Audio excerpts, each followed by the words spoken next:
Sit down with me for a moment. My dear, there's a story you need to hear. It was one of those early autumn mornings when the light seeps softly through the blinds, painting stripes across the office floor.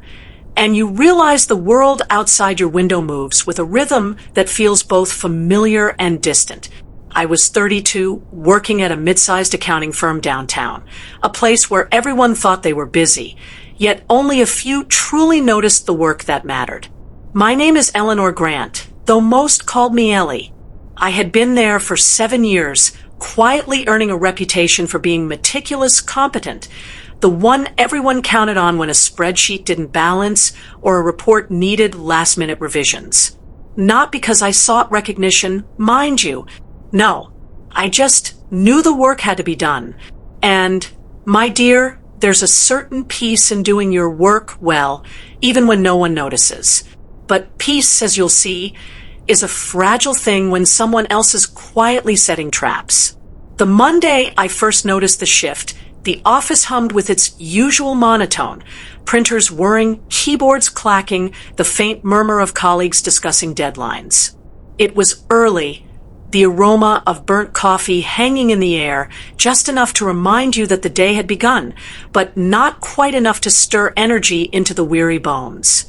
Victoria, Vicky, as everyone called her, was already at her desk, bright, quick, and smiling just enough to charm anyone who passed. She had been with the firm for 2 years, and from the start, she was like a polished shadow, present, unnoticed at first, then gradually impossible to ignore. At least, that's how I would come to remember her. I liked Vicky at first. We shared quick conversations about the weather, the terrible office coffee, the latest episode of some television drama. I thought we could be colleagues, maybe even friends. But there's a rhythm to betrayal, my dear. You don't notice it at first. It is like a faint echo in a corridor, barely audible, almost pleasant, until one day you realize it has been following you all along. I had been preparing for a promotion for months. Not out of vanity, but because I knew my worth. Late nights balancing budgets, double-checking every entry, ensuring nothing was left unverified. This was not just work. It was proof that my years of dedication deserved recognition. And I believed, naively perhaps, that effort alone would be enough. Vicky, as I slowly realized, had other ideas. It began with subtle things. A number on my report that didn't match the source data. A spreadsheet mysteriously adjusted after I had stepped away.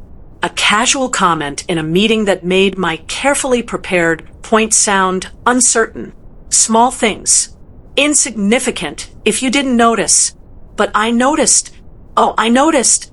There was a Monday that I remember with a clarity that surprises even me. The office had that soft, oppressive glow that fluorescent lights cast, the hum of air conditioning mingling with the low whisper of keyboards. I had spent hours perfecting a report for the upcoming board meeting. Charts polished, projections verified, every line meticulously cross-checked. I left my desk for a brief coffee break. 10 minutes, nothing more. When I returned, I froze. The spreadsheet I had left on my desk had been altered. Not a glaring error. Not a mistake anyone would immediately notice, but subtle shifts in numbers and phrasing that, if left unchecked, would make my work appear careless, inaccurate, enough to undermine me without ever pointing directly at Vicky. I placed my hands on the keyboard, leaning forward, whispering to the empty office, "You think you've won, but someone is always watching." Funny how some truths take a lifetime to see. I didn't confront her immediately. No, there is wisdom in observation, my dear. Quiet patience. You watch. You wait. You see who truly shows themselves when no one is looking. Over the next week, I began to notice the patterns.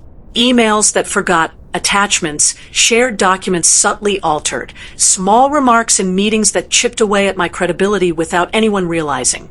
And all the while, Vicky's smile never faltered. Innocent, charming, perfectly unnoticeable to anyone who wasn't paying close attention. People reveal themselves eventually. And life has a quiet way of balancing itself when you are patient enough to watch. It was during one late evening, the office nearly empty, the hum of fluorescent lights above, that I began documenting everything. Not because I wanted to accuse anyone. No, I wanted to protect myself. Carefully, methodically, like planting seeds in the dark. Each email screenshot, each spreadsheet revision, each whispered remark or subtle manipulation. I recorded it all. At that moment, I realized that work, much like life, is a game of patience. The quiet observer always has an advantage over the one who smiles too brightly. I began noticing subtle things about the office environment.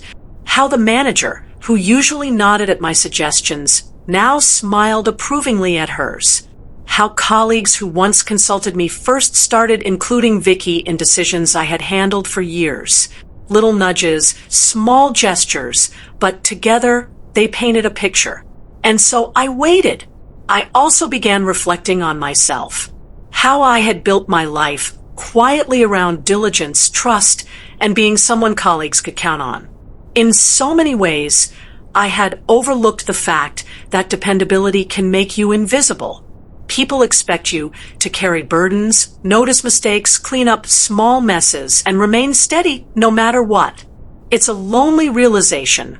My dear, how often patience and excellence are taken for granted until something disrupts the carefully balanced routine.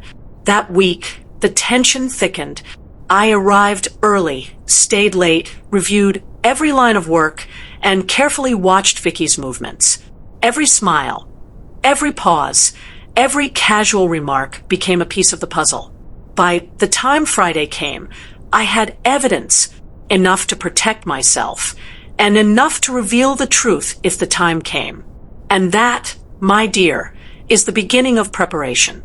Not preparation for confrontation, not for shouting or dramatics, but preparation for quiet justice. Justice that doesn't need to announce itself. In those moments alone at my desk, with the office lights dim and the city humming softly outside the windows, I whispered to myself, let her think she has control. Let her enjoy the illusion. But someone is always watching, and someone always remembers. Because in offices, as in life, the smallest missteps are often noticed by the people who truly matter. And patience is the secret ally of those who understand the subtle rhythms of betrayal. I remember looking around that empty office, the smell of stale coffee lingering, the faint clatter of the night cleaning crew in the distance. And I realized something crucial. This story, my dear, is not just about betrayal. It's about watching, understanding, and preparing. It's about knowing that life often rewards the quiet observer, eventually. And sometimes the most satisfying victories are not loud, they are precise. Come, my dear, bring your tea. Sit close. This one isn't loud, but it's sharp. The week after I noticed the first signs of sabotage, something shifted in the office.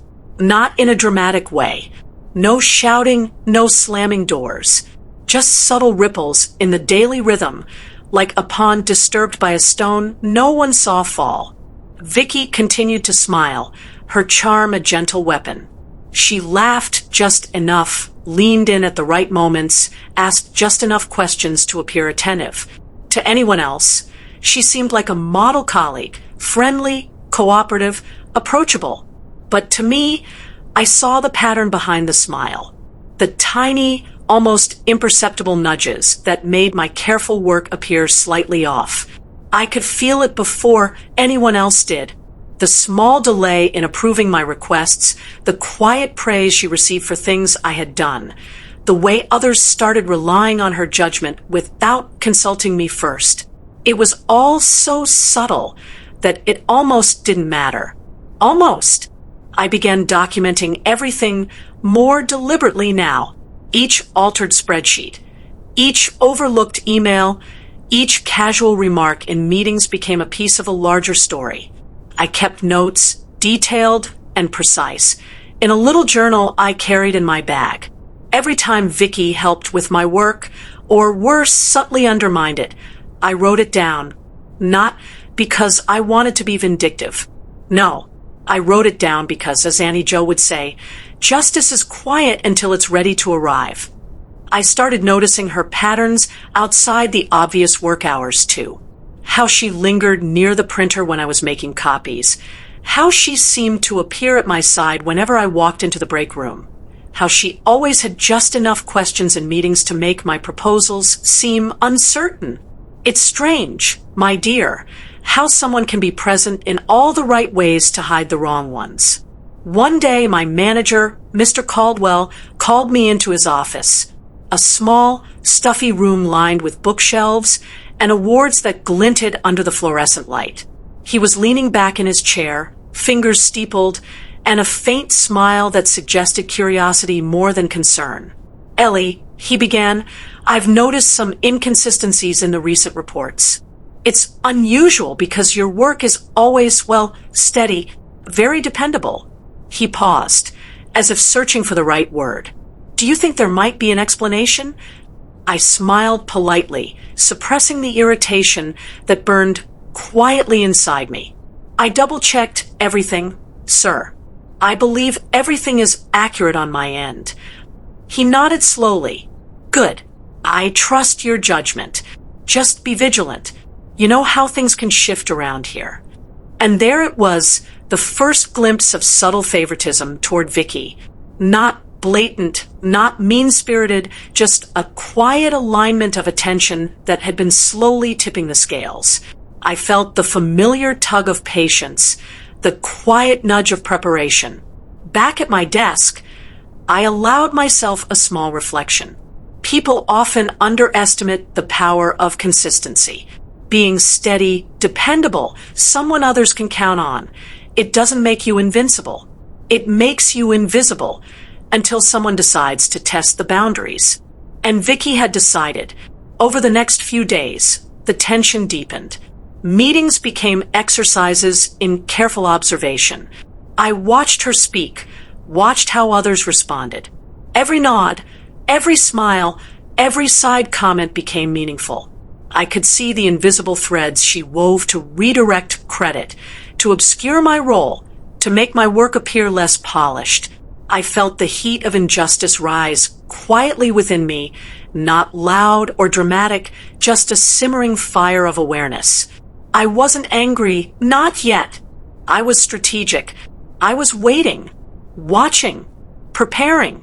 Funny how the mind works under such pressure. I found myself replaying every past interaction, every moment I had overlooked subtle signs in others. And I realized something important. Sabotage, like betrayal, rarely starts with a grand act. It begins with small, nearly invisible movements, tiny misdirections, quiet redirections, subtle shifts that, if left unchecked, create a perfect illusion of competence. I understood then, fully, that I had been dealing with someone who had been sharpening their charm and timing for months, perhaps even longer. I began subtle counters, not confrontations, not accusations, but gentle, precise moves to reclaim space. I double-checked every report twice, emailed follow-ups meticulously, kept backup copies of every document. Every interaction became a quiet test of awareness. I also began observing colleagues, how they reacted to Vicky's suggestions, who seemed influenced by her subtle nudges.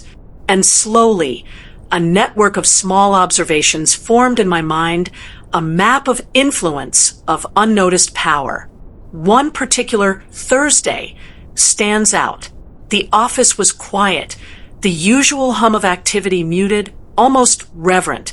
I noticed Vicky leaning slightly over a colleague's shoulder, whispering instructions about a project that I had initiated weeks ago. The colleague nodded, eyes bright with understanding, and began implementing the changes. All credit would eventually drift toward her. I did nothing in that moment, just watched. Every smile, every tilt of her head, every casual comment in passing became data. I wrote it down later in careful detail, knowing that patience was my greatest ally. And then, just as subtlety had always been her weapon, subtlety became mine. I began forwarding copies of key emails to my manager before meetings. I attached detailed notes to project files, highlighting my contributions without fanfare. I allowed Vicky to continue her charming maneuvering, but now every move she made was quietly documented, connected, and visible to those who truly mattered. There is a certain satisfaction in precision, my dear, not the kind that demands attention immediately, but the kind that accumulates quietly until it becomes undeniable. That Friday, as the sun dipped low, spilling gold across the office floor, I realized the first small cracks had appeared in the illusion. Colleagues who had once smiled at Vicky's suggestions began asking questions, requesting clarifications. Emails that once passed silently now included my notes, and the smile that had once hidden manipulation now seemed a little strained. I didn't gloat. I didn't whisper to anyone. I simply watched, quietly savoring the way patience and preparation had begun to shift the balance. I also reflected on myself, my dear, how years of steady diligence, of being someone colleagues could count on, of careful competence, had prepared me for this moment, not by making me stronger, not by making me smarter, but by giving me perspective. The quiet perspective that allows one to see patterns, to notice the hidden, to understand the true nature of others without needing to confront them loudly. Because confrontation, my dear, is easy. Precision, patience, and awareness, those are the real tools of justice. And in that office, in that quiet hum of fluorescent lights, I felt the first real taste of satisfaction. Not loud, not dramatic, but sharp.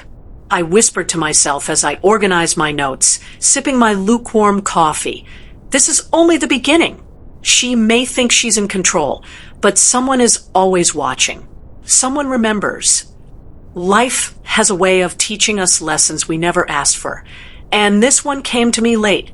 The following week, the office began to feel different. Not outwardly, not loud or chaotic, but in subtle ways, the rhythm of the room shifted. Papers moved slightly differently. Emails appeared at just the right or wrong time, and casual conversations carried undercurrents of unspoken tension. Vicky was everywhere, yet nowhere, present in meetings, hovering by desks, smiling at the right moments, nodding politely at the suggestions of others, but always with a subtle redirection. She had mastered the art of influence without ever seeming controlling. I found myself watching her more closely now, noticing patterns that were invisible before. How she chose her moments, how she waited for colleagues to make mistakes before offering corrections that seemed helpful, how she appeared to be cooperative while quietly steering the outcomes in her favor.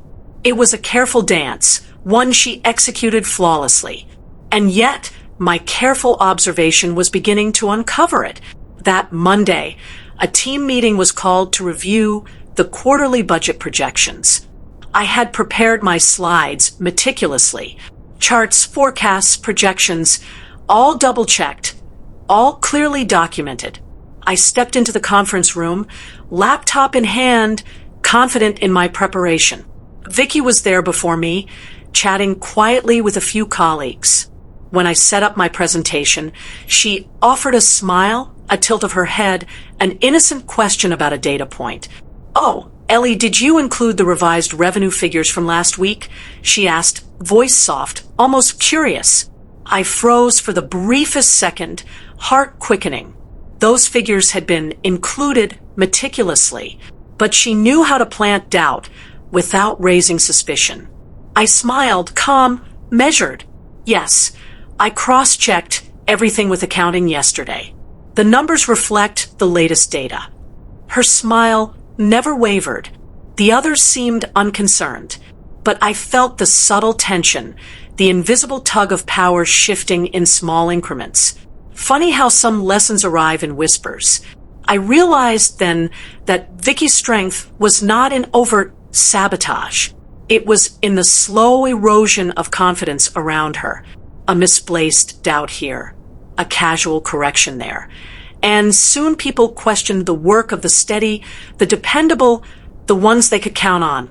I thought of the years I had spent being meticulous, conscientious, always ensuring that my contributions were solid, trustworthy.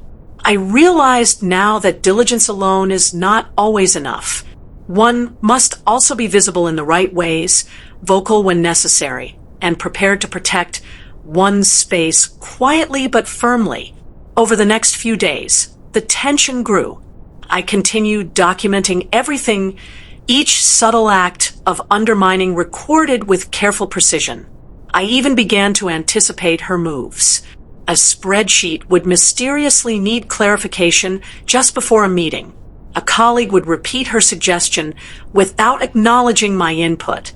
Each action small, almost invisible, but each part of a carefully orchestrated pattern. And I watched. I learned how to predict her movements, how to observe without being noticed, how to ensure that each misstep, however minor, was quietly captured. There was an afternoon when I returned to my desk after a short break. The office was empty except for a few lingering employees. I noticed Vicky's chair, slightly pulled back, a folder open on my desk. Her handwriting was on a note I had never left there. Check the figures again. It said, subtle enough to cast doubt. I didn't confront her. I simply smiled, quietly opened my journal, and made a note. Subtle interference, Monday, 3:15 p.m. There is a power in quiet observation, my dear. One learns to let others reveal themselves, to allow patterns to emerge naturally. And eventually, the truth becomes undeniable.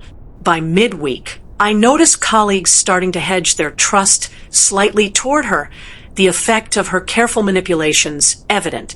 It was frustrating, yes, but it also reminded me of an important truth. Being competent and consistent is not a guarantee of recognition. It is the way one manages perception, documentation, and timing that often determines how the world sees your work. And so I began to manage it, not with confrontation, not with accusation, but with quiet, precise countermeasures. One evening, just as the sun cast long shadows across the office floor, I prepared a summary of the week's projects. Every email forwarded, every data point double-checked, every subtle alteration recorded. I created a carefully organized file for the manager, highlighting key points without drawing attention to Vicky's manipulations. It was a quiet preparation, a silent assertion of presence. And that evening, as I locked up my desk and walked through the nearly empty office, I reflected. People often underestimate the power of the quiet, of the steady, of those whom others consider merely dependable. There is a difference between those who endure and those who prepare, between those who react and those who observe. And sometimes, my dear, the ones who smile the brightest are the most fragile when someone is paying attention. I had learned patience from my years of diligence. I had learned discretion from observing patterns, and I had learned that justice does not always announce itself. It often arrives subtly, quietly, and with precise timing. Vicky had thought she was in control. She had thought her charm and subtlety were enough to sway perception. But the quiet observer always has an advantage, and every subtle move she made was now part of a larger picture I was assembling. As I left the office that night, the city lights reflecting off the wet pavement, I whispered to myself, let her play her game. Let the illusion continue. But someone always notices, and someone always remembers. The following week, the office had the same fluorescent hum, the same chatter of keyboards and printers, but something felt different. I could sense it in the way colleagues glanced around, how emails were worded with a touch of hesitation, how casual comments seemed heavier than they should. Vicky had grown bolder, thinking her subtle manipulations were invisible. And in a sense, they were, to everyone except those who were watching closely. It was Wednesday morning, and the office smelled faintly of coffee and toner. I was reviewing the quarterly report again, highlighting projections, ensuring every line, every number, every chart was correct. Accuracy was my shield, my armor. Vicky appeared at my side, leaning casually against my desk, her perfume light, her smile bright. "Oh, Ellie, I thought you might have missed this section," she said, pointing at a row of figures. Her tone was soft, almost innocent, but I knew exactly what she was doing. I looked at the figures. Perfectly accurate. "Thank you," I said evenly. "Everything's been checked twice." Her smile didn't falter. "Of course. Just thought I'd ask. Teamwork." I nodded calm and turned back to my screen. Every subtle motion she made was now a puzzle piece in my mind. I could anticipate her next moves, almost like watching the same chess game unfold repeatedly, but now I was several steps ahead. Funny how some moments make you aware of everything around you. Every smile, every glance, every whispered suggestion became part of a larger pattern. And patterns, my dear, rarely lie. By mid-morning, I noticed the first real sign that Vicky's game was becoming risky. A colleague asked her a question about a project she hadn't managed, and she faltered for the briefest second. That small hesitation, the tiniest crack in her smooth demeanor, was like a signal to me. The invisible pattern was beginning to break. I began preparing quietly, in ways subtle enough that no one would notice. Copies of emails, careful notes about meetings, every minor act of interference documented in my journal. But I also made mental notes of timing, of moods, of the little cues people give when they think they're not being observed. And someone always is. Later that day, our manager, Mr. Caldwell, asked me to join him in the conference room. He was unusually serious, leaning forward in his chair, fingers tapping lightly on the table. "Ellie," he said, "I've been reviewing the weekly reports. Everything seems consistent, very thorough, but there's something else I've noticed." He paused, eyes narrowing slightly.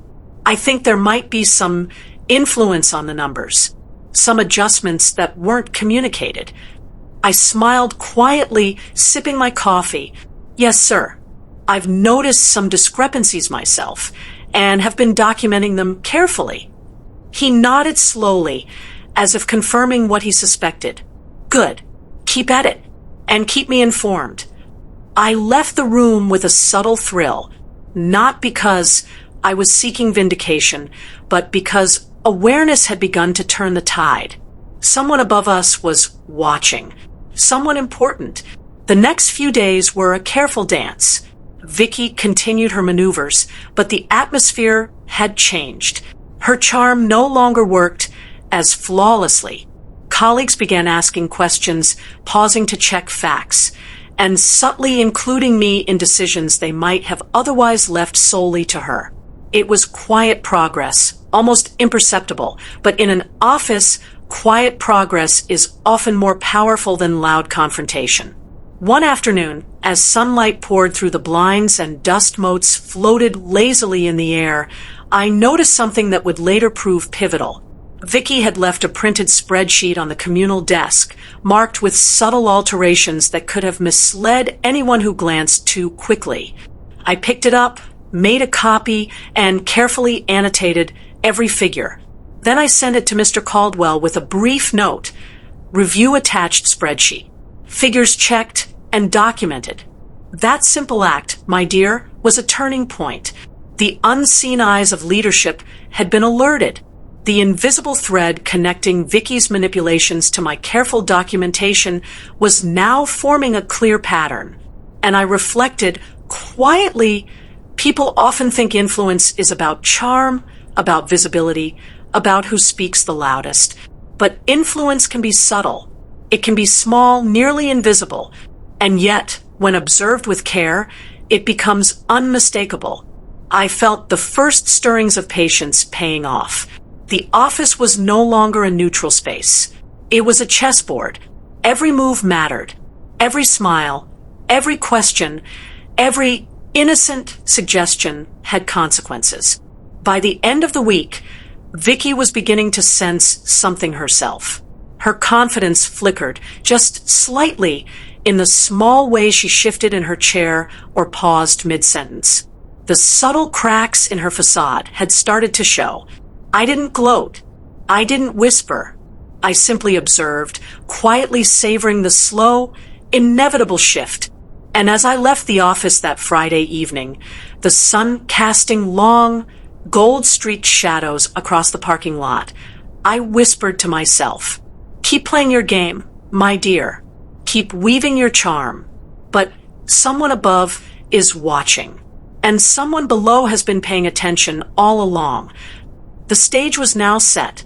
The subtle manipulations, the careful observation, the patient documentation, they were all converging, and soon the CEO's unseen eyes would enter the picture, quietly watching, noticing, remembering. The moment of revelation was approaching, my dear. And in the quiet, sharp way that life has, justice was already in motion. "Come, my dear, bring your tea. Sit close. This one isn't loud, but it's sharp." By the following Monday, the office felt different. Not in a way that everyone could point to, but in a way you feel in your bones. There's a subtle shift when someone who watches closely begins to influence the invisible balance of power. I had spent the previous week carefully documenting every subtle interference, every misplaced comment, every soft attempt at undermining.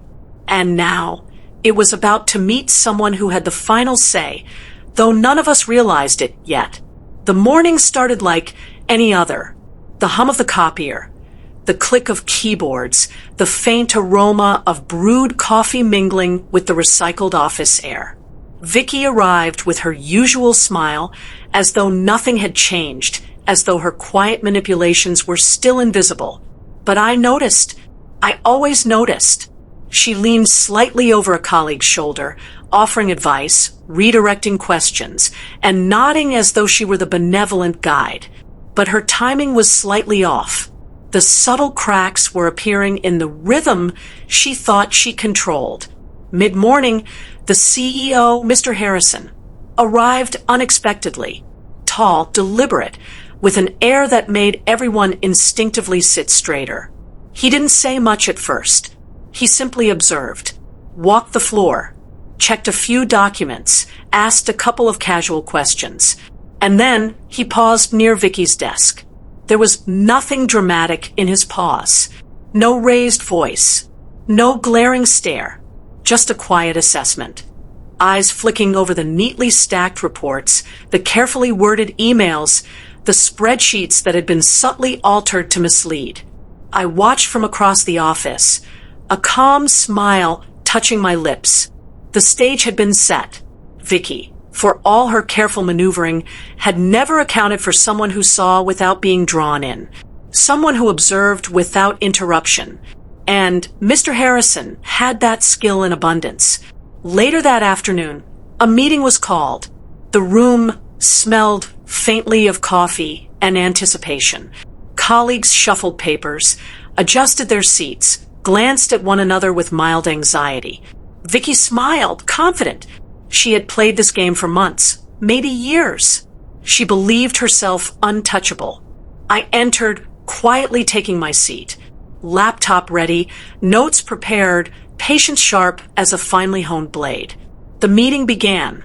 Mr. Harrison spoke softly, deliberately. "I've reviewed the recent projects and reports," he said, glancing around the table. "I noticed some inconsistencies in how certain figures were presented. It's curious how some adjustments appear in some reports, but not others." Vicky's smile faltered, just slightly. Her hands tightened on her pen. She had never been questioned this way before. I remained calm, letting the moment unfold naturally. I had nothing to hide, and everything had been documented.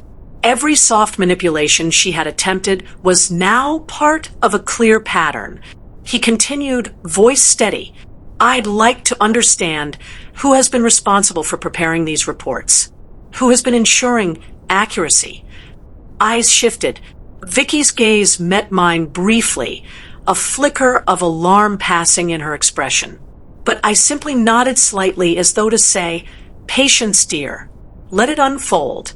One by one, the pieces came together. The soft manipulations, the misplaced doubts, the subtle redirections, all quietly documented, were now revealed in the clarity of observation. Mr. Harrison asked questions, gentle but precise. Colleagues hesitated, some inadvertently confirming the discrepancies. And Vicky, for all her charm and careful planning, had nowhere to hide. It wasn't dramatic. It wasn't loud. There was no shouting, no confrontation. But the effect was undeniable. She had believed that subtlety was invisible. She had believed that influence could be exercised without accountability. Funny how some people forget that someone is always watching. By the end of the meeting, the outcome was clear. Mr. Harrison's eyes, calm and steady, had seen everything. And as the office slowly returned to its usual rhythm, I realized something profound. Patience and careful observation are sometimes more powerful than confrontation. One small, deliberate record, one quiet note, one steady presence. That was enough. Walking back to my desk, I reflected on the years it had taken to cultivate this steadiness. Years of observing, documenting, and quietly asserting competence. Years of understanding that influence in a professional environment is not about volume, it is about precision. And sometimes, my dear, justice doesn't need to shout. It simply arrives, quietly, sharply, like a long-anticipated breeze that turns the tide. That evening, as I packed my laptop and glanced around the office, I felt a quiet satisfaction. Not vindictive, not gleeful, just a deep understanding that when one acts with patience, dignity, and careful attention, life eventually aligns the scales. Vicky would learn, in time, that charm alone cannot protect manipulation. That subtlety, unchecked, eventually meets someone who sees. And I, my dear, had become that observer. And as the office lights dimmed and the hum of the day faded, I whispered to myself, some people think they are invisible. Some think their games are safe. But someone always notices. Someone always records. And someone always remembers. Life has a way of teaching us lessons we never asked for. And sometimes the lesson arrives in whispers, in the subtle shift of a room, in a glance that says more than words ever could. It was the middle of the following week, a week that began with the same hum of keyboards and the faint aroma of coffee, yet carried an entirely different weight. The office had changed, not dramatically, not with a crash or a shout, but with the unmistakable pressure of truth settling in the corners, into the walls, into the chairs we all occupied. Vicky arrived that morning, her smile present but slightly strained, as if the threads she had carefully woven were beginning to fray at the edges. She made small talk with colleagues, but the usual easy charm, the subtle redirection she relied upon, now felt forced, and I watched quietly, not with glee, not with malice, just with the calm observation of someone who has been paying attention all along. It's funny, my dear, how people reveal themselves eventually. By mid-morning, our manager, Mr. Caldwell, called me into his office. He gestured to a chair opposite his desk, and I sat calm, prepared. He had a folder open in front of him, neatly stacked papers meticulously highlighted. Ellie, he said, voice low but deliberate, I've been reviewing the documentation you sent over. The patterns are clear, very clear. I nodded, letting the words sink. No dramatic gestures, no exaggerated expressions. Just the steady presence that had been cultivated over years. "Thank you, sir," I said softly. He leaned back, hands folded, eyes focused. It seems someone has been attempting to mislead certain projects, subtly shifting responsibility, planting doubts, redirecting attention. I allowed the tiniest pause before speaking. "Yes, sir. I noticed the discrepancies and have been documenting them as they appeared. Every instance, every subtle change, every suggestion that could influence the outcome." He nodded. "Good. That's precisely what I needed. Clear records, accountability, observation." Later that afternoon, a general meeting was called.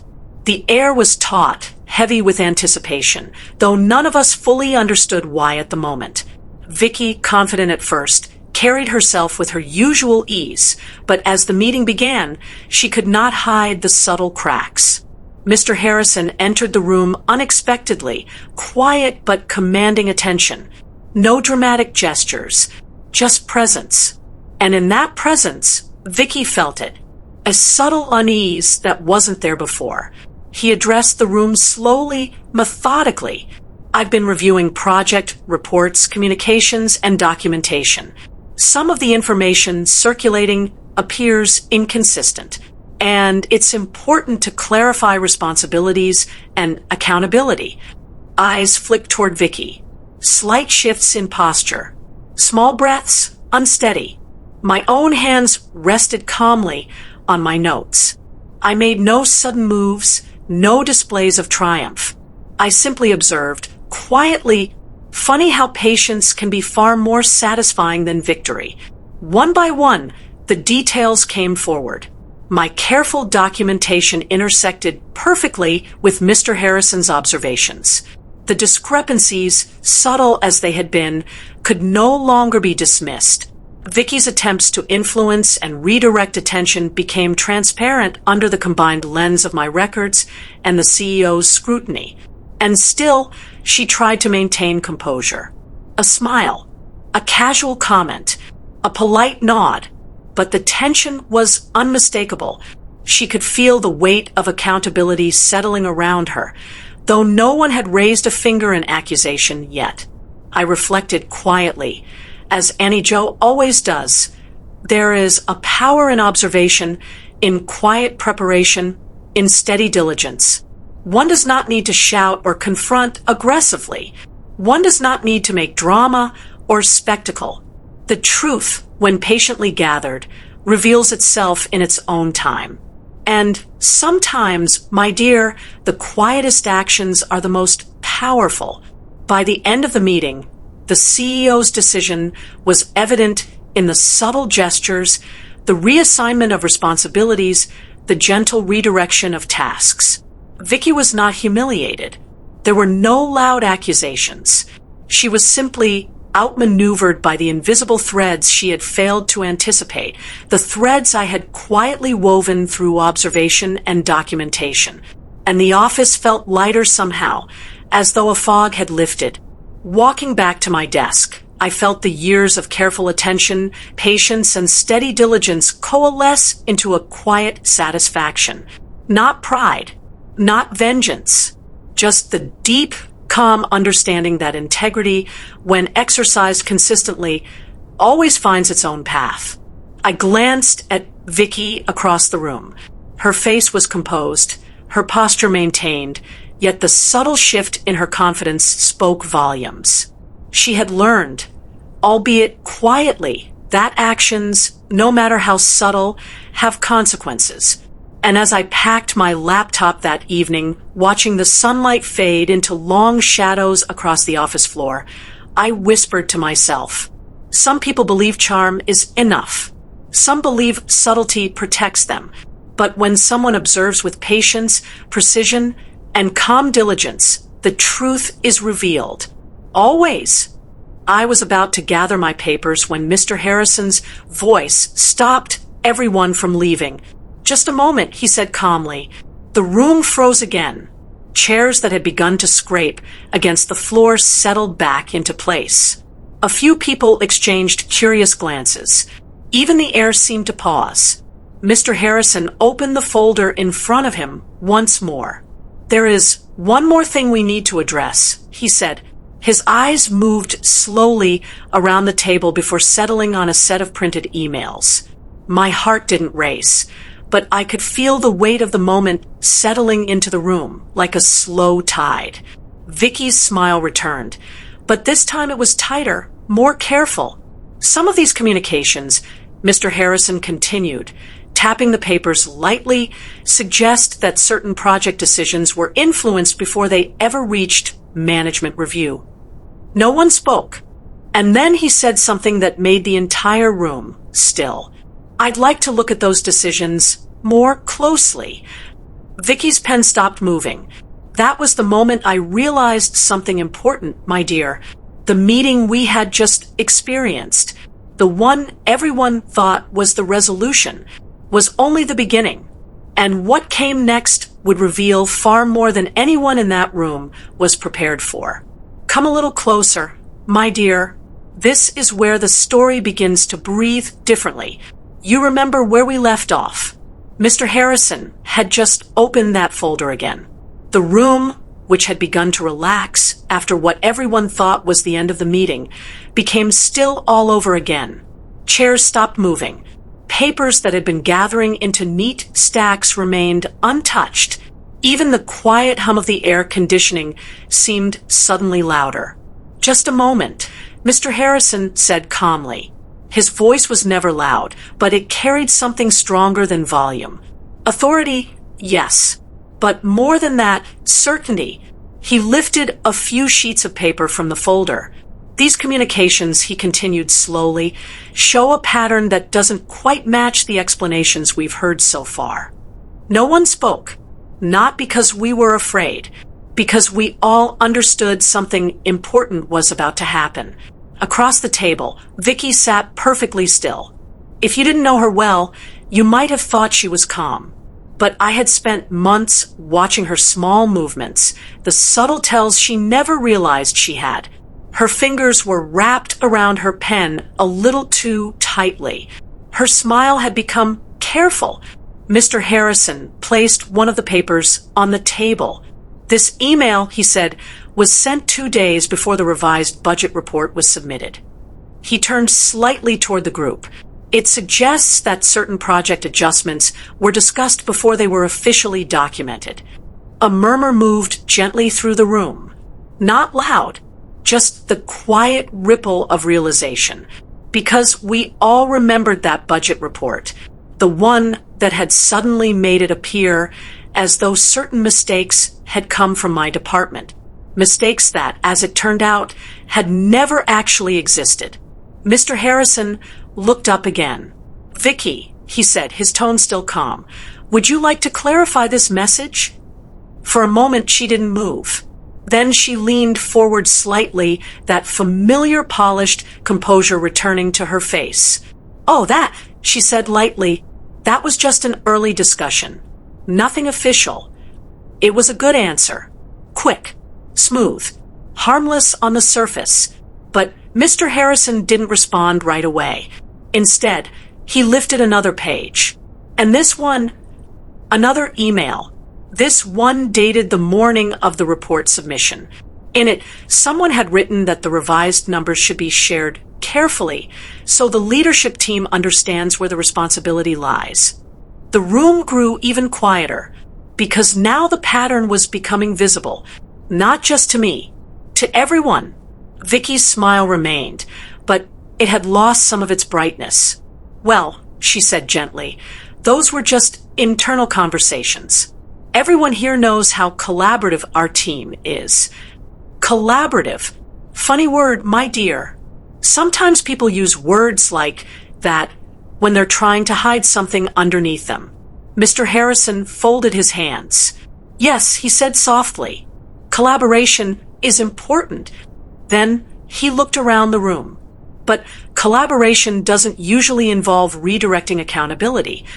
No one breathed. And for the first time since the meeting began, Vicky's posture changed. Just slightly. Her shoulders stiffened. across the table. I simply sat quietly, my notes still closed in front of me. I had no need to speak. The documents were doing that work already. Mr. Harrison glanced toward me briefly. "Ellie," he said, "you've been overseeing these reports for quite some time, haven't you?" "Yes, sir," I replied calmly. "And have you noticed these early discussions before the reports were submitted?" Now that question, my dear, was an interesting one, because it wasn't an accusation. It was an invitation. And invitations, when offered carefully, allow truth to enter the room without anyone forcing it. "Yes," I said simply. Another ripple moved across the table. Mr. Harrison nodded. "Did you document them?"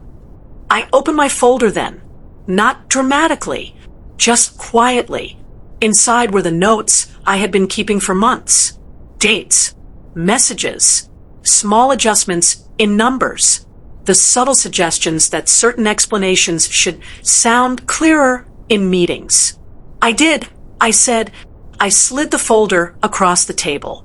He looked through it slowly, page by page. The room felt like a held breath. You see, my dear, patience is a curious thing. It often feels powerless while you're practicing it. Month after month of quiet observation can feel like doing nothing, but sometimes patience is simply preparation, and preparation has a way of revealing its value all at once. Mr. Harrison closed the folder gently. Then he looked up. "I see." 2 words.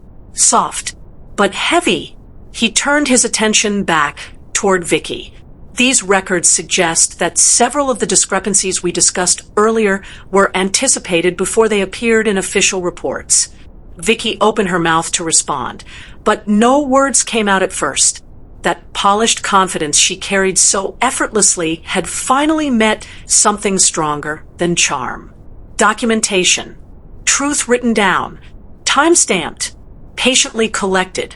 For the first time since I had known her, she looked uncertain, not defeated, but exposed. And that, my dear, is often the most powerful moment in any story.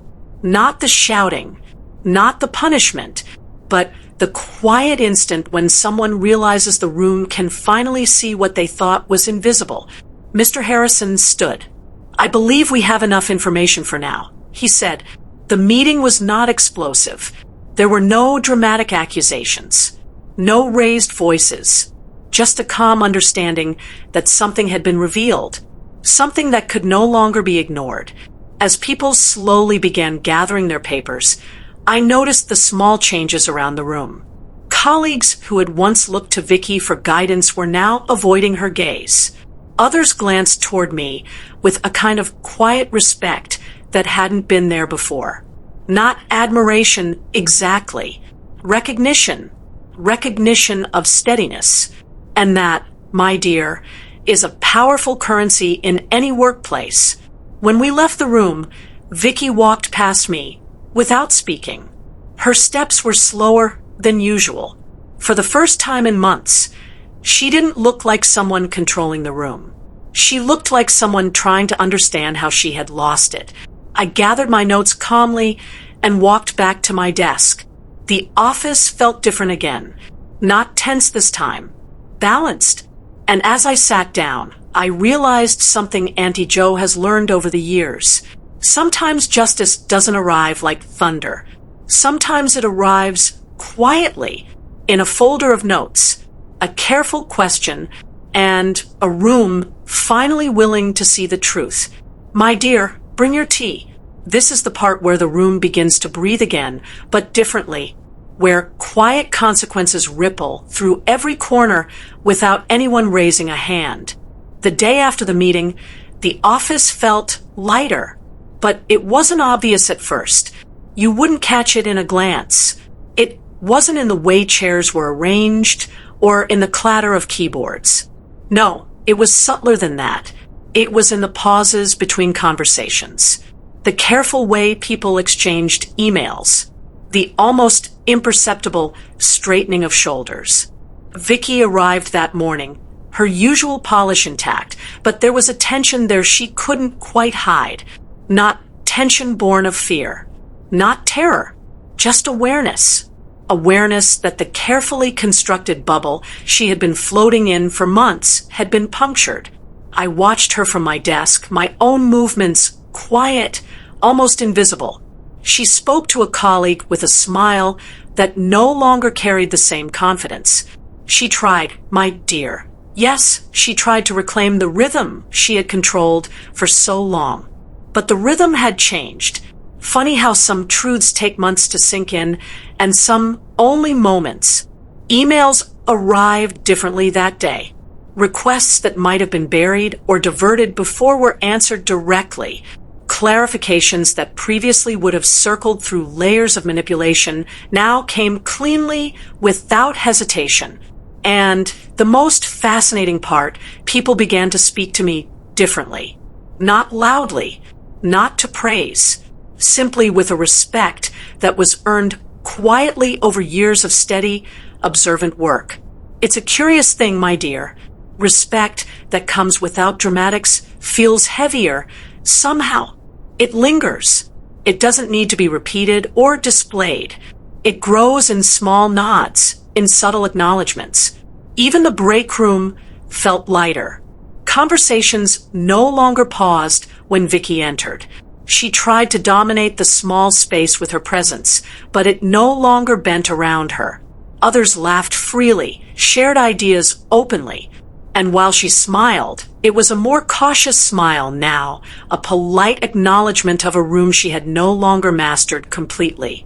By mid-morning, the ripple had reached subtle yet undeniable social shifts. A colleague who had hesitated to speak in meetings now offered opinions clearly without second-guessing. Another who had been diverted or misled in previous reports now shared observations that had been buried. I sipped my tea quietly at my desk and reflected, as Auntie Jo always does, on human behavior. Some people spend years manipulating perception, believing charm and subtle maneuvering will carry them indefinitely. Others, quietly observing, patiently documenting, and steadily showing up, accumulate a different kind of power. Power that is invisible until the precise moment it matters most. Vicky's colleagues began treating her differently, not with malice, not even resentment, but with careful neutrality. She had shown them that authority can be assumed, but it can also be withdrawn by simple truth. That afternoon, I received a brief message from Mr. Harrison. Nothing formal, no praise, just a note. Thank you for your diligence. It made a difference. It was enough. My dear, sometimes quiet recognition carries more weight than any applause. People began to approach me over the next few days, not to flatter, but to acknowledge. Thanks for clarifying those numbers. Ellie, really helped. Your notes saved us a lot of confusion. Even those who had once been loyal allies of Vicky now began to include me in conversations they had previously avoided. I watched it all calmly, not triumphantly, not smugly, just quietly, because the real change, my dear, was subtle. You don't announce it to the world. You observe it. You let it ripple. You let it settle. Vicky herself adapted in small ways. She tried to regain her rhythm, but every attempt reminded her of the careful observation she had overlooked. Every interaction carried the unspoken lesson. Actions, no matter how small or subtle, are seen. Eventually, inevitably, I caught her glance across the room once, when no one else noticed. She did not speak. She did not act. But the pause between us said everything. I smiled softly just once, and that was enough. Funny, my dear, sometimes the quietest people wield the sharpest edges. By the end of the week, the office had fully settled into a new equilibrium. Not one dominated by fear, charm, or manipulation, but one grounded in honesty, patience, and the steady presence of those who had quietly endured. I reflected, as Auntie Jo often does, on the invisible labor of consistency. Being someone who notices, records, and quietly acts is rarely glamorous. It rarely makes headlines. But in the end, it matters. It carries weight, and it reshapes the world around you without anyone needing to shout or accuse. Even Vicky learned this in her own subtle way. Her smile had returned, tempered now by awareness. Her confidence was softer, less absolute. The room had shifted beneath her, without a single harsh word. And in that shift, she understood something she hadn't before. Influence can be built on charm, but respect and accountability are earned quietly over time. That evening, as I packed my bag and left the office, I walked slowly through the empty halls. The lights reflected softly off the polished floors. My steps echoed lightly. I thought about the strange and wonderful way life arranges justice. Not always dramatic, not always immediate, but precise, inevitable, and often unnoticed until the moment it matters most. I thought about patience and the small, steady accumulation of clarity. And I thought about how quiet victories can feel louder than any celebration. This one is slow, deliberate, and gentle. It's the part where we let everything settle, where the ripples of what has been finally rest, and where the quiet triumph of patience and clarity shines brightest. The week had drawn to a close. The office hummed along in its usual rhythm, but nothing was quite the same. Subtle shifts, small acknowledgments, and gentle recalibrations had transformed the environment. People moved with steadier confidence, conversations felt lighter, and there was a newfound clarity in every exchange. I sat at my desk, quietly observing, my notes neatly organized and no longer needed for immediate reference, rested beside me. Each one represented a moment of careful attention, years of patience, and a steady hand in an environment that often rewarded the loudest voices. Funny, my dear, how the smallest, quietest acts of diligence can create waves larger than any shout or grand gesture. Vicky, now a little humbled, carried herself differently. She still smiled, still walked with the polish she had always maintained.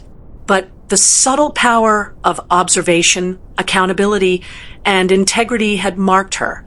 You could see it in the slight hesitation before she redirected a conversation, in the carefulness of her emails, in the way she considered others' input rather than assuming deference. And yet, there was no revenge here, no gloating, no malicious satisfaction, only the serene, inevitable unfolding of consequences. Justice had arrived quietly without theatrics, and everyone, herself included, felt it. I reflected, as Auntie Jo always does, on the difference between vengeance and justice. Vengeance shouts. It makes a spectacle. It seeks immediate recognition. But quiet justice waits. It observes. It documents.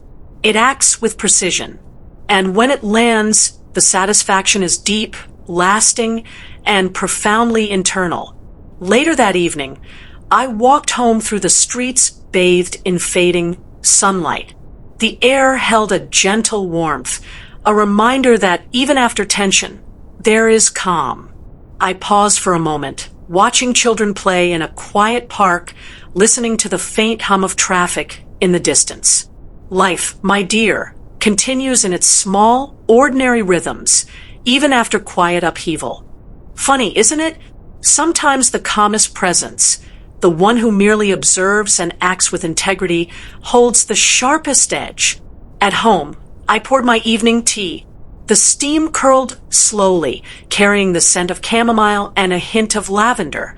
I sat by the window, the city lights twinkling softly, and I let myself breathe, not because I had won, not because I needed recognition, but because a balance had been restored. Years of careful work, thoughtful observation, and consistent presence had culminated not in noise, but in understanding. People noticed, slowly. Respect was quietly earned, and the subtle truth that actions, no matter how small, carry weight was clear for anyone willing to see. And, my dear, That is the final lesson of this story. Patience, diligence, observation, and calm precision often hold more power than any flamboyant act of retaliation. You do not need to shout to be heard. You do not need to fight to be respected. And sometimes the quietest victories echo the loudest because they arrive precisely when they matter most. I hope you feel it, my dear, the satisfaction of watching truth unfold without drama, of seeing balance restored without spectacle. My dear, if you stayed until the end, then you understand something most people learn the hard way. Not every ending is a loss. Some endings are protection. My name is Annie Jo, and around here, we don't rush these stories. We let them unfold the way life actually does, through careful observation, quiet diligence, subtle accountability, and the steady patience that grows over years. Before you go, sit with this. If someone tried to undermine you quietly, would you rush to confrontation, or would you watch, document, and let patience do the work? Do you believe that calm, consistent attention can outweigh charm and manipulation? And have you ever realized your strength only after someone assumed you wouldn't? Tell me in the comments. I read every word. If you want more stories where justice isn't loud, but it is precise, subscribe. Your next story is already waiting.